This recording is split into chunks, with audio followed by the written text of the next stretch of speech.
I'm NIIC the Singing Dog, and this is my panel on Dog 101. I've done this at a few other conventions as well. I've done this at Philadelphia and Philly, and I've done this, I did it at Anthrocon as well a couple years ago. But I try to keep revamping it because I find that I want to make this as relevant to you guys as possible. So what I'm doing in this one is I'm just going to have a short PowerPoint presentation, and I'd love to actually just answer questions. I feel like that's the easiest way to do it. I've had people say, well, you make this too general, or you make it about how you start the business aspect of it, but I really want to hear what you did with music, and I'm sorry for that. So how my remedy for that is I'm just going to go through the PowerPoint, which is very comprehensive, and then we can go forward with questions, or if you want me to get on to a better topic, I'm happy to talk about things that you actually care about. Cool. So this is my Dog 101 PowerPoint presentation. If I don't get an A for the class, guys, I have to take this all over again, so please help me. And there's no credit. So what I'm doing as a dog, so obviously I'm a costume performer like all of you amazing people. What I do is I create the music, I showcase it online, and then I bring it outside to the world. When I started doing NIIC the Singing Dog, get the F over here. So I started doing him. I started in 2013. I didn't have a costume. I knew I wanted to whip up art to have music backed by a character that would be his own thing, would be larger than life, and really be his own identity. But I wasn't able to, I didn't think about how to perform it live until probably 2014. Not stressful at all. So in the beginning, I was just creating the music and then trying to have artwork for him that matched what I was putting out song-wise.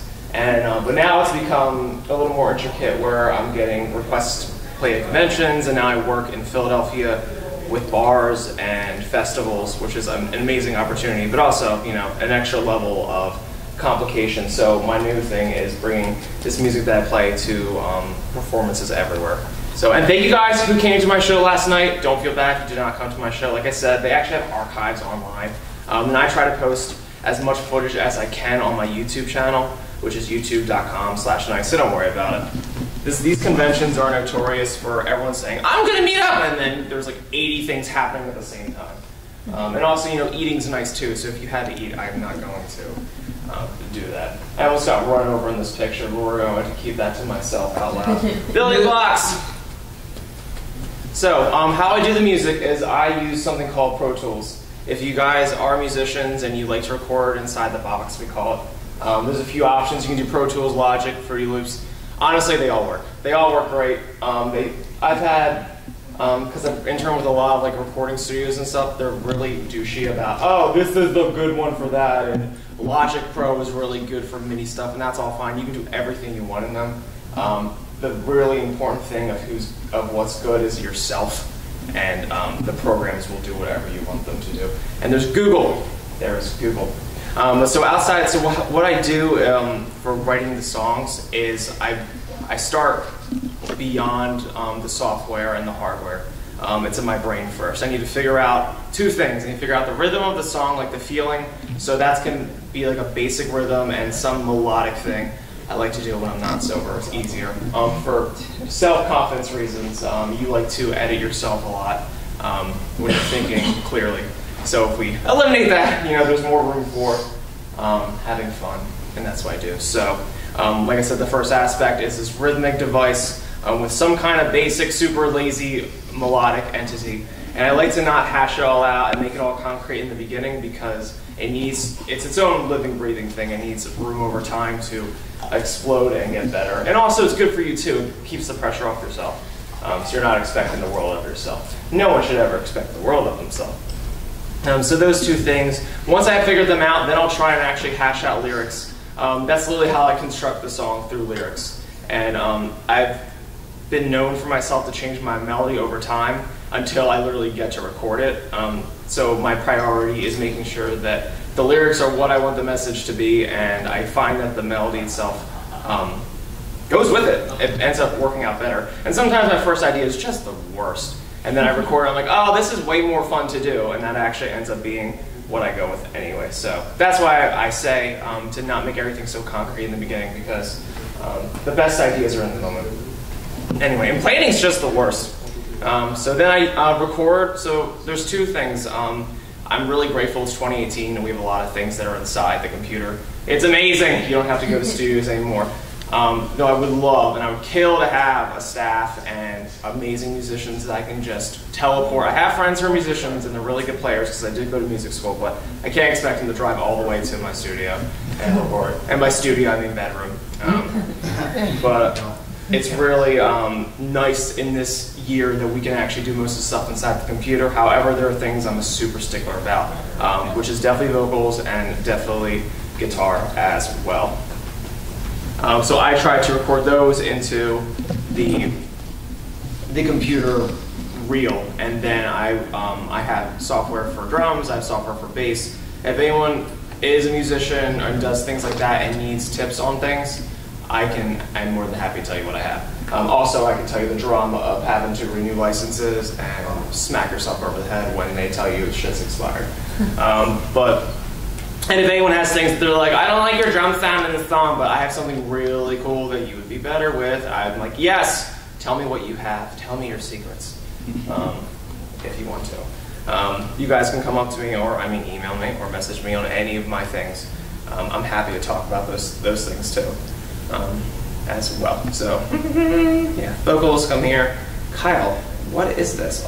I wrote this on the plane, and I remember being super edgy because everyone around me was wearing Mickey Mouse ears, and I'm like, I'm not doing this. I'm not going to Orlando for that. So I just kept angrily typing. I think I repeated myself. Or I went to it. But like I said, vocals and guitars, I make sure I get them into there first. They're also the most super annoying to do. Everything else is already inside the computer, so it's super cooperative with the program. At least that's my issue with Pro Tools. Then maybe you have a better software program that does it better, and I'm not using the right one. These are all entirely possible. So like I was saying about my sample instruments, I use Easy Drummer, which is tune tracks. They actually have Superior Drummer, which the real big kids use, but I'm not going to have 8 hours to specialize every single drum and make it sound perfect. I'll never get things done. Also, I don't think I'm qualified to know what the best drum sounds are, as someone who's a music composer and someone who's not a drummer. I use Trillion for bass. Yeah, I use Trillion for bass, which is Spectrasonics. They also have an awesome loop thing as well. It's Spectrasonics RMX, and I use that for a lot of my cool loop sounds, especially Unleashed is littered with RMX because I entered with a scoring for TV and advertising professor at UArts, and he worked with a lot of things in Philadelphia and New York doing a lot of their commercials, and he swore by that. And then I started actually having time to go in there, and I'm like, oh my god, these loops are freaking awesome. And so then what I do with, if I have electric guitar, which I also record live, what I'll do is I plug that directly into the program itself, so I just line it in. I don't like an amplifier or anything like that. What I do is I have an awesome plugin called Guitar Rig, which also gives me cool vocal effects as well, but they have really good electric guitar plugins as well. I found Pro Tools, even their stock amplifier plugin is it's doable, because when you think about it, unless it's a guitar solo, most of it's texture anyway, so you're not going to have a chance to hear it so exposed, so you can kind of finagle with that a little bit. And then I have a couple other slew of things that I use for the extra effects. I find that if I don't have a synth pad or something like that, I'm not nearly as interested to listen to the song, and it'd be nice if I kept on board with my own stuff so I could actually edit it and finish it. So I throw in things that are extra. I use Absinthe, which is part of the complete package, which I'm also obsessed with. And sometimes things from Massive, which is also, it's also complete, which I use for more synth things and stuff like that. Use the rule 0 with everything. That's a mastering thing. I don't know if anyone wants to care about that. But for volume, if you do things inside the computer, let's just go over it. So if you do things inside the computer, please do your best to make sure all the inputs are close to 0, or unity as we call it. I found online, these mother effers, all the programs, and by programs I mean plugins, they work specifically their best when the inputting volume's closer to 0. So if it's if you're super safe like me and you're I don't want things to be over hot and be super distorted because they're too high in volume inside the track, and then you make it super conservatively -10 dBs, the program will not be as good as if you had a little more confidence and threw it in at a higher volume closer to 0. I can't believe they do that crap. I was ugh, all this time, but that's a personal problem for musicians. that are doing stuff like that. And then after the editing is the fun part where we open the bottle of wine, because we're going to be here for a long time, kids. Making sure you do the EQs correctly. I can go into all that if you guys want me to, but making sure compression's a huge thing too. I know everyone has, and I went to jazz school, so I understand like the dynamic war, and there's no more dynamics, and things aren't high and low anymore, and it doesn't make for good evolution of a song. But when you think about the kind of style songs you do, and you want people to listen, it's also not just to be a warrior for the advancement of music creativity, but also to have people have a good time listening to your music, and that helps by, you know, chopping literally what's high and low in terms of volume, and making it fun to listen to, and not having people listen to something and being like, why is the music cutting out? So that's why compression is super important, and also it makes everything kind of tape together, which is really cool. So finally, on my plugins, the mastering things. If you guys have any questions about mastering, I'm happy to help. I'm also happy to get feedback as well.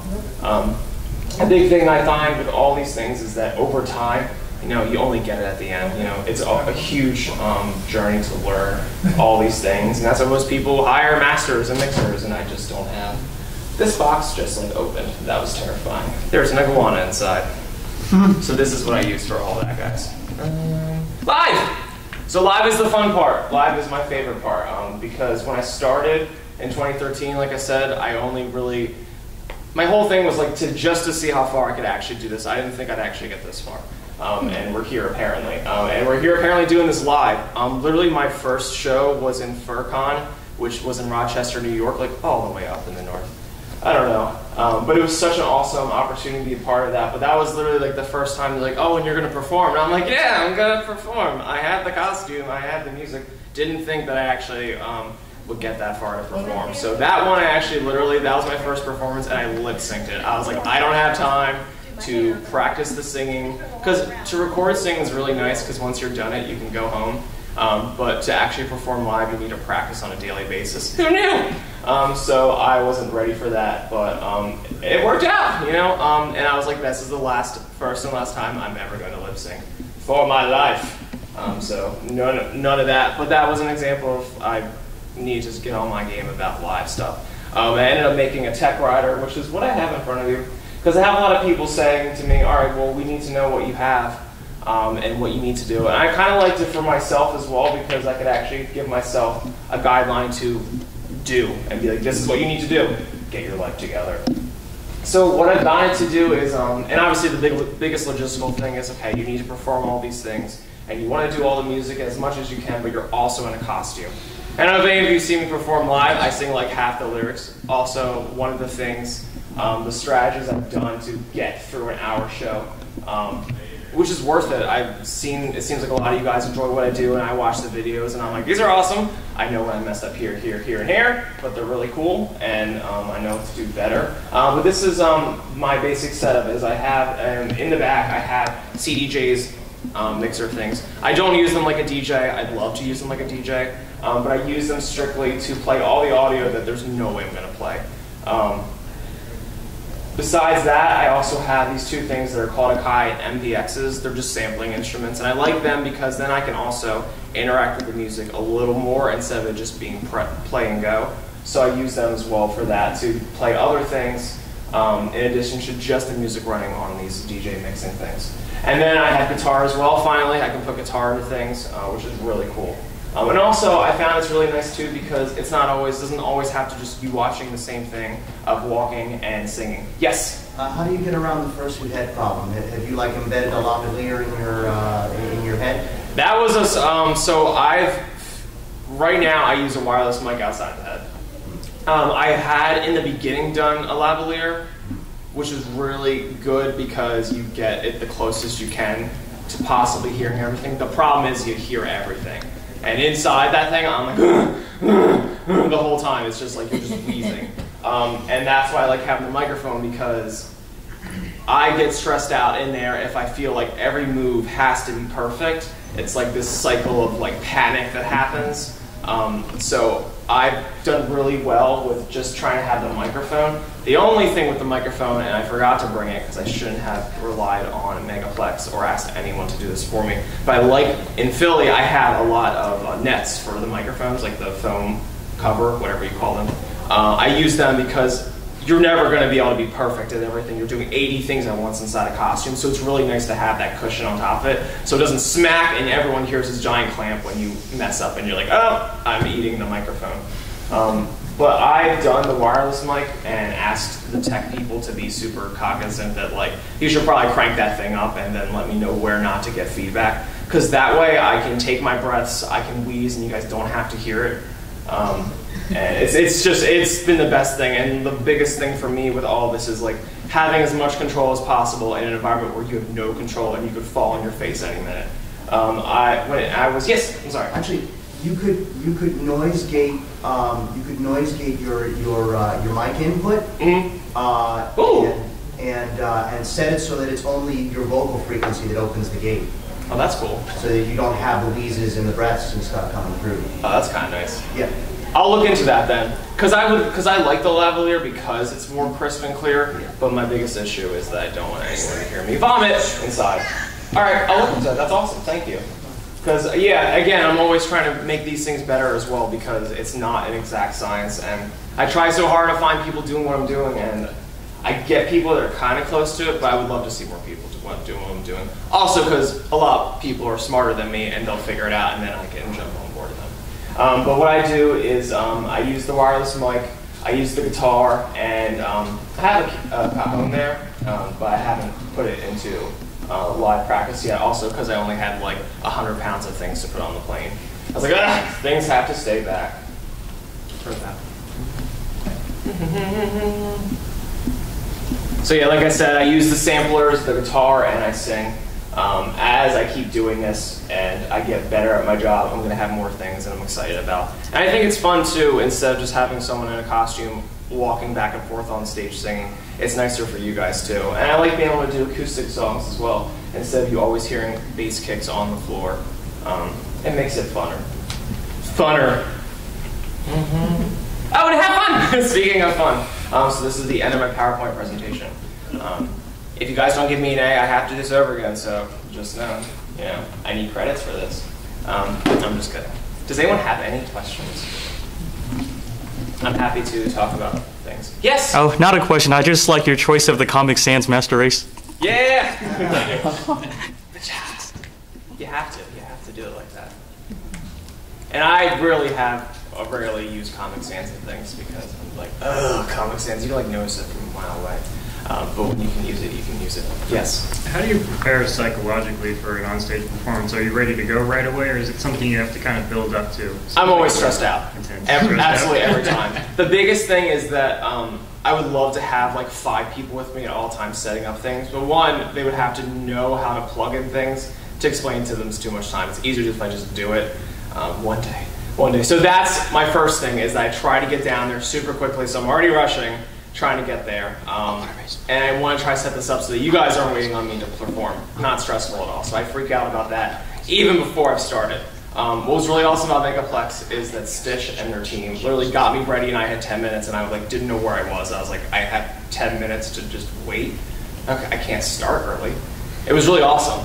But I'm as someone who works in a lot of bars and festivals that are just like, oh, you're so funny in your costume. They don't care that you like actually have things to set up. They're like, no, this is gonna be funny. We're fine. So it's always stressful. I just always have that mentality of like, I have to get this stuff set up so that I can try and have as much time as possible to relax and chill before, which I got yesterday, which was super helpful and very seldom, and I never get. So it was really awesome. But like I said, it's a very, for me, I think it depends on the type of person you are too, but I'm always very stressed performing in front of people immediately. But then as it becomes a thing that's like, you keep doing it, it's like, well, I'm here, I'm doing this, everyone seems to not really running away, it actually becomes better.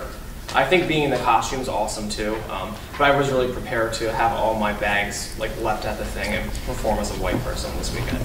And I'm really happy to say for you guys that that didn't happen. Yeah.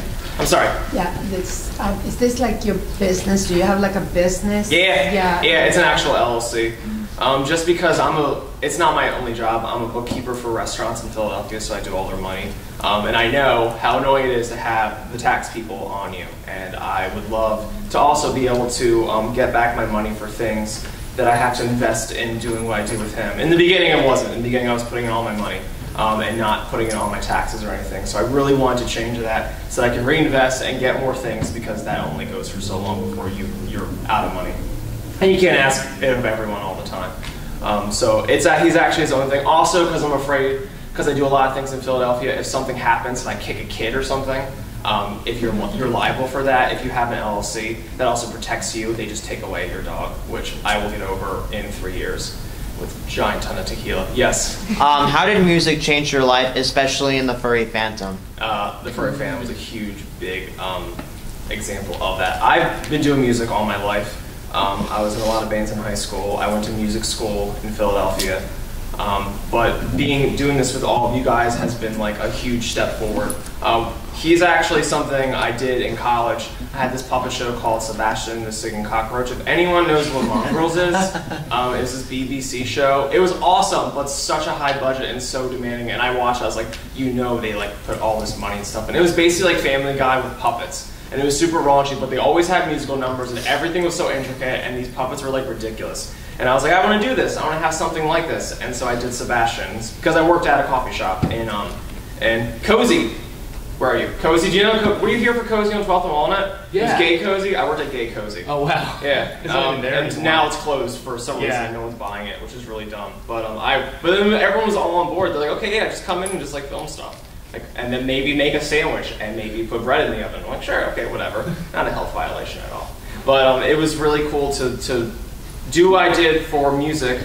And that was my biggest thing too, being at UArts for music composition. Everyone told me, and I kind of went in that direction. I wanted to do film scoring. I wanted to do TV scoring, so I went to New York City and interned there a lot.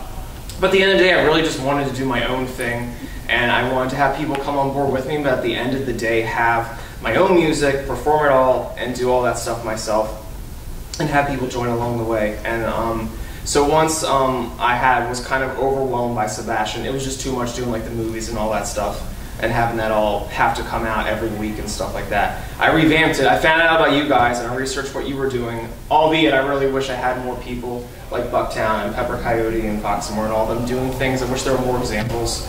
And maybe it's just because people didn't have stuff online and I didn't have the due diligence to research. But I was trying to figure out like, oh, well, why don't you have these like costumes performing and stuff? Because that was my biggest thing, is like being able to control something by proxy is super annoying. But if I just throw it on myself, then I don't have to worry about it. It just kind of works with me. But I researched that and I made NIIC the Singing Dog because of all of you. And I've been able to have the privilege of coming to Megaplex and a lot of other conventions. And now we're doing it outside of conventions as well, and I'm working a festival, so it keeps me practicing for you guys, so I don't have to wait 6 months and be like, oh God, I have to do this all over again. Now it's like a daily thing, which also, for fursuiting in general, it's really difficult to fursuit, I found, when I'm drinking. It's like the only time I have to be like, okay, I'm drinking water and coffee and more water, and that's it. But I also found that doing all this is easier if I do it daily. But obviously, you know, if you're going to just conventions, that becomes difficult. But you'll find like the most agile fursuiters probably go to like all the conventions and stuff, or they're around in their own town doing charity stuff. But I found that was the easiest way. And back to your question about my problems with stress and stuff, my biggest thing is having a lot of time to be able to do things so you feel comfortable and you're not like stressed up against the clock, but also doing things regularly so it's one extra thing you don't have to remember and it's muscle memory was like the best thing I ever did, was like doing this all the time. It's so much easier. Yes? During the process of performing all your shows along the road, what allowed you to develop your singing style overall? Practicing every day.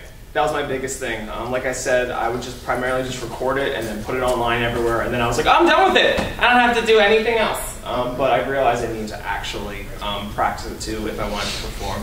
And again, with being in the fursuit, that too is like peace of mind to me, that I'm like, okay, I don't have to be like, oh shit, I have to sing in front of people. I'm like, no, I do this all the time. It's fine. It makes me feel better for that. But honestly, my style just came from, one, practicing as much as I could, which if I didn't want to practice, I would just get people to work with me on collaborations, so I had to do something for them, and then that's how I got around practicing. I was like, it's not practicing, I'm doing work, I am doing things for this.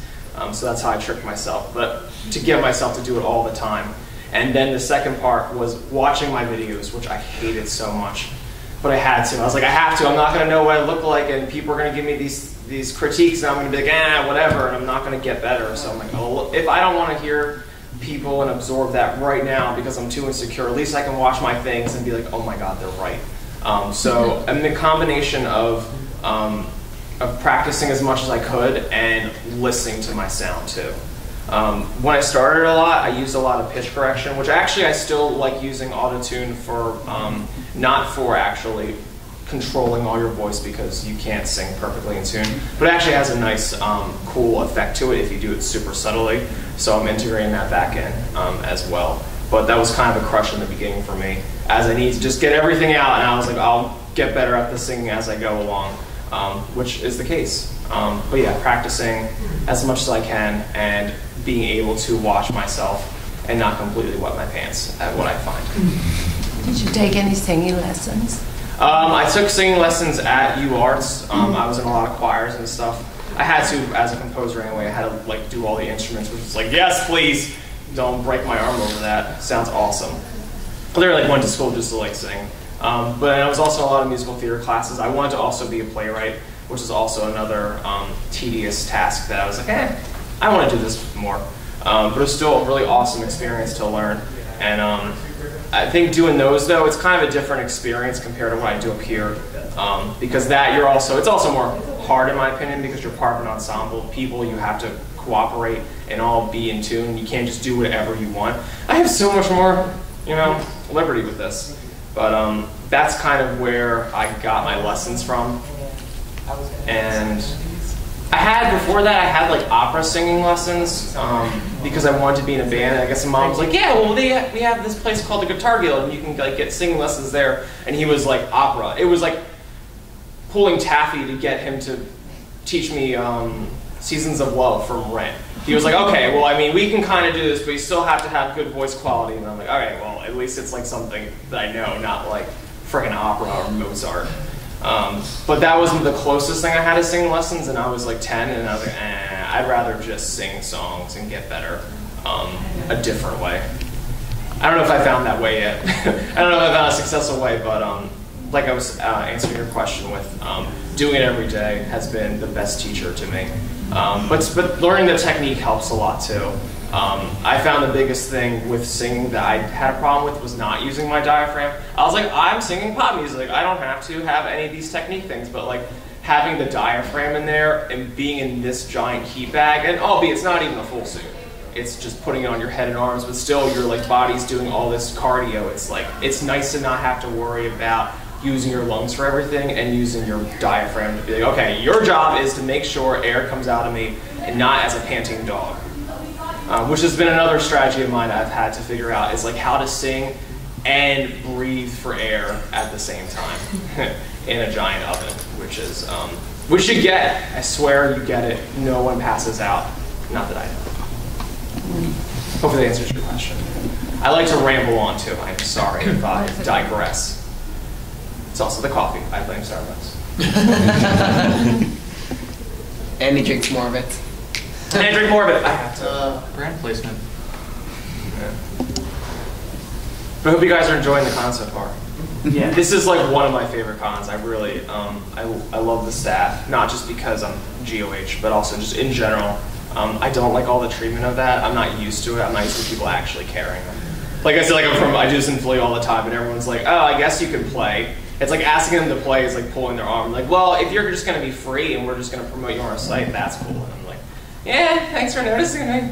So it's nice to like, but it's really nice in general. I see the staff with everyone, and they seem pretty cool, as opposed to a lot of, it's like it's hard like running conventions. There's so many elements you're not, you can't predict, and it can become really stressful.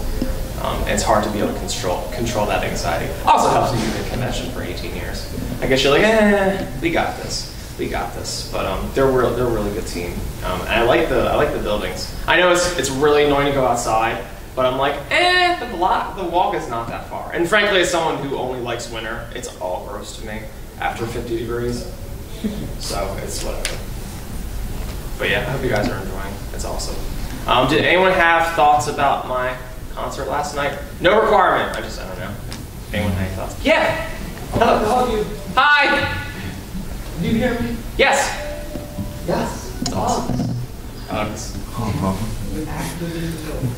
Yes. I really love when you had a pause on the walls when you sung that at the end. I got that song stuck in my head. Yeah, I try to do that at the end of every show because I feel like it's like everyone comes out, and I know a lot of people know that song, so it's really nice. It's like a good encore song. Yeah, it's a good ending song. My only thing with that is a personal thing for myself is I always am like, it's the last song, so I'm already ready to fall over. I'd love to be able to find a way where I can just sing it better. By the verse 2, I can't even like sing the song. I'm like I just let the music run half the time, and I would love to be able to do more with it. And I'll figure out ways to do that too. But that's one of my big things is like finding a way to have my stamina run through the whole show better. I found too if I let myself take breaks, that's human and is nice to do.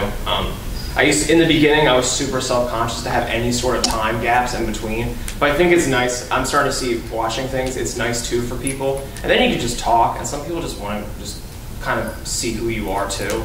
I think that's nice too. So try to give them dimension in my shows. But I would love to have Pulse of the Walls because it's always like the final song, and I love it to be the final song. But I'd love my delivery of it to be so much more fun too. But good, I'm glad you like Pulse of the Walls. I love being able to play that song. I love having my voice on it. One of the hardest things doing all of this was changing the voices. And I feel bad for everyone who has been listening to my music in the beginning because it's hard. It's like literally I threw out the album Instinct and then the voice changed. And it changed because I know that as like the mark where I started getting like requests to play conventions and work with people live. And I was like, oh my God, I need music that doesn't have this voice that I can't. I was hoping by that point, if it ever got to that, I would be able to replicate that voice in some kind of way. I'm sure I can. I guess I would need like a plugin, a real life hardware plugin where it would up my pitch by like 2 decibels or something.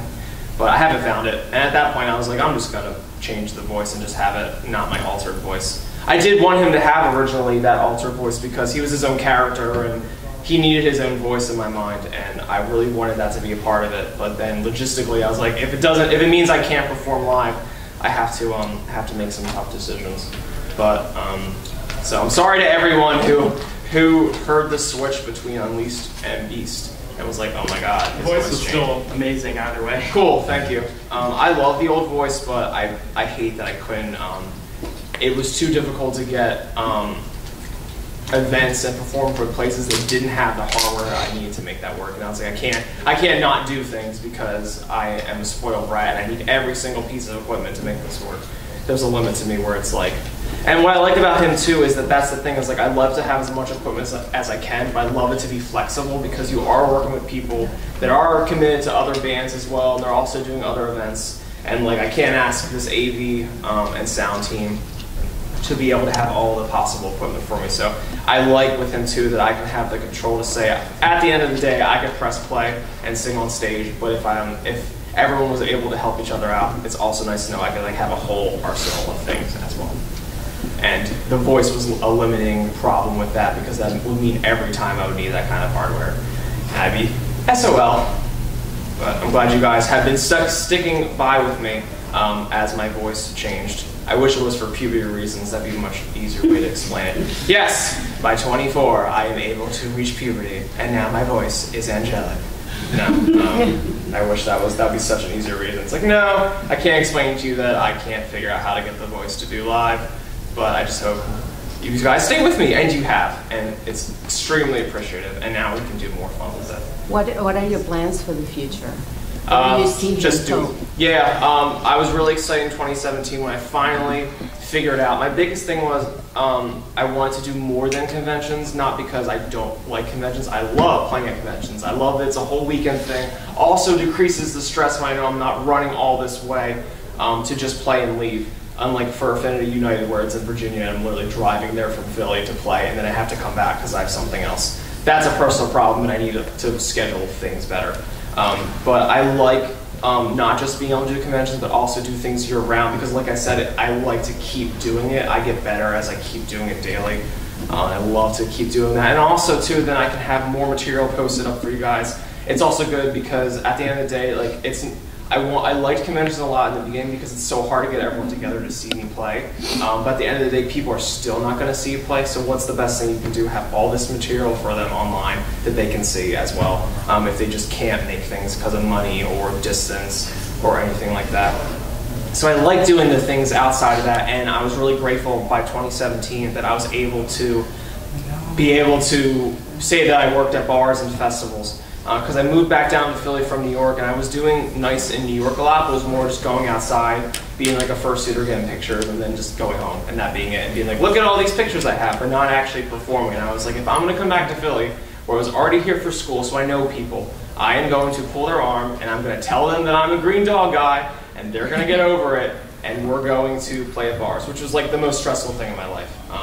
But I did that by just showing up at bars as a dog, and once people like saw that I wasn't a terrorist, they were like, oh, cool. What, do you like do this like around? And then I could finally, after all this sweating, explain to them, I do this for music, and if you do things. And then I had to start going to music networking things. I like almost threw up at one, because I was like, I have to go in here and tell people I'm a dog. And I'm like, and I don't have the costume. I can't just be in the costume and like hide my face. Like I have to go in here with like a blazer and look like all presentable and crap, and then tell them that I am a costume performer and they have to take me seriously.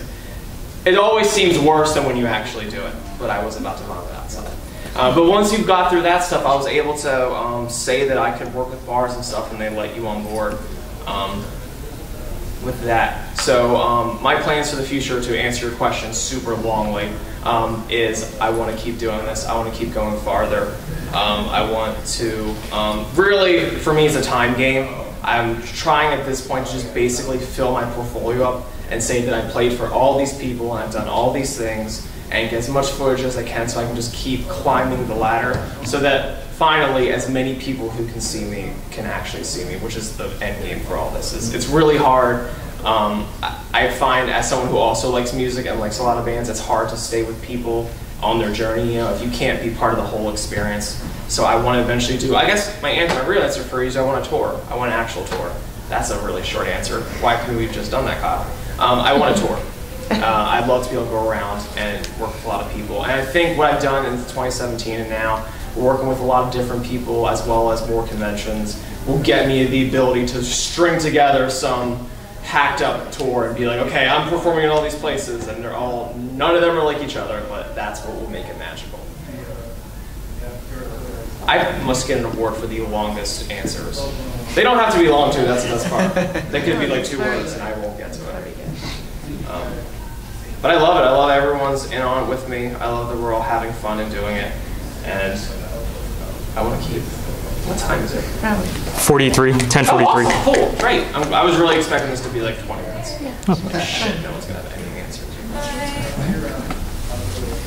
Anyone have anything else? Nope. I'm totally down for stopping. Oh, I'm sorry. It'd be great if I used my eyes. I'm sorry. Yes, please. Who does your cover art for the albums? Oh, yeah. So I actually, I use DeviantArt for a lot. I'm almost positive the artist for, so these are people I don't know. Yeah. I know them by usernames, and I'm never going to remember usernames. My memory is shot as someone who is like accounting and HR and hiring people and firing people. I don't have any memory anymore, and that's my own personal problem. But the same thing goes with my artists. I make sure I put them inside the covers so that if I ever like see the CD covers again, I'm like, that's right, that's your name. I'm almost positive the artist for Unleashed is the same artist for Beast. And it's really awful I have to say it so tentatively like that. I should know, oh, well, the artist for Unleashed is the same one for Beast. And that is awesome because I bring back artists. I think it worked out that way, that I reached out to someone with similar art, and I was like, in my mind, it was similar art, it was really the same art. And I was like, hey, can you make this for me? And it was the same email, I already had like threads with him, and I was like, but I use DeviantArt. I use DeviantArt, and I look for people's art, and that was the easiest way. Except for, I guess the answer, what I just said. So the artist who did the Unleashed, he did the art, a lot of the artwork inside Beast, but actually the main artwork on the front of Beast is someone I went to school with at UArts. I wanted to do that too. I wanted to get people also outside the fandom into it. And I was like, I know all these artists from school, and like if my money's going to them to support what they're doing, I'm like, isn't that the best way to do it also? the artwork for Beast is someone, Miguel Co, who I went to school with at UArts, which is really cool to say I did that. But I find most of my artwork on DeviantArt. I'm gonna probably figure out other things. I need to figure out something with this new album. I'm having an album come out this year. Escape the Humans. It's my first album that isn't one word. Besides, that's not true. There's Deck the Dogs. If you guys don't know, I have a Christmas album. I'm going to put out a thing this year too. I want a holiday song, but I also want to like have people know there's an album too and not bombard people at the same time. But I need to figure out who my artwork is going to be. But I'll probably start with DeviantArt. I'd love to get someone from my school. These are things, conversations I should have with myself inside my head, not with you guys. Yeah. I like to talk to myself to a lot. I don't know if you could hear what I said at my show last night. I have a dog at home. It's a Norwegian Elkhound, which you probably don't know what the breed is. They're like they're like a Norway dog, and they're popular in Norway and Japan, and like not here. It was like there's only one breeder in the world I found, like in Lancaster in Pennsylvania. But they're an awesome breed. Because they're like super independent and like I don't need to take crap from you, but at the same time they want to be with you forever. So they like have this like they want to be this strong independent dog, but they're super complicated by their own emotions of wanting to stay with you. So it's really funny to watch. It looks like he's running away from you into the field and then he comes back. Hilarious, not stressful at all. But he is stressed out by me because he's starting to learn that like if I'm looking at him and talking, it doesn't mean I'm talking to him. And he can't figure out how it is. Because I'm literally just like around my house like trying to clear all my thoughts and just talking to myself. And this poor dog is like, are you telling me to do something? Or are you yelling at me? Your tone is getting more aggressive. I don't know if you're talking to me. So, the poor guy. We can totally stop unless you guys have questions. I feel like I keep people's hands come up and I don't see them. Own personal problem. Cool. Please, guys, enjoy the rest of the convention. I will see you around. I'll get back in the suit. He currently needs to be sprayed down.